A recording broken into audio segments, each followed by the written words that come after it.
মাথায় হিজাব, পরনে কালো রঙের বোরকা। দুইজন তরুণী একা এসেছেন স্বর্ণের দোকানে, কিনবেন স্বর্ণ অলংকার। কিন্তু হঠাৎ করে পাল্টে যায় সবকিছু। সৌন্দর্য আর শান্ত স্বভাবের আড়ালে ছিল অন্য রূপ। তারা কোনো ক্রেতা নয়, তারা এসেছেন চুরি করতে।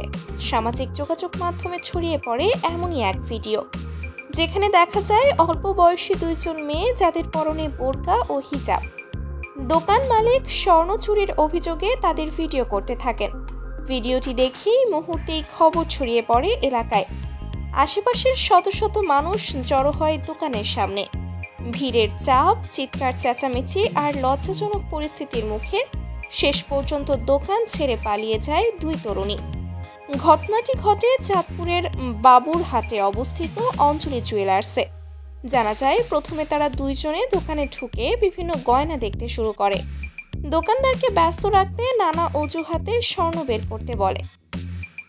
তাদের আচরণ এতটাই স্বাভাবিক ছিল যে প্রথম দেখায় কোনো সন্দেহ জাগার সুযোগই ছিল না। কিন্তু চতুর কৌশলে হাতের সামনে থাকা কয়েকটি গহনা সরিয়ে ফেলতে থাকে তারা, এমনটাই অভিযোগ দোকানদারের। হঠাৎ দোকানদারের চোখে পড়ে অস্বাভাবিক নড়াচড়া। তখনই তিনি তাদের আটক করে ফেলেন। পরে বিষয়টি ফেসবুক লাইভে এনে দুই তরুণীর মুখোশ খুলে দেন। জনতার সামনে তাদের ব্যাগ থেকে একে একে বেরিয়ে আসে চুরি করা স্বর্ণালংকার।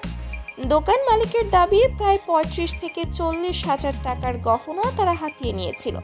স্থানীয়রা বলছেন, এতটা ভদ্রবেশে এসে চুরির চেষ্টা তারা আগে কখনো দেখেননি।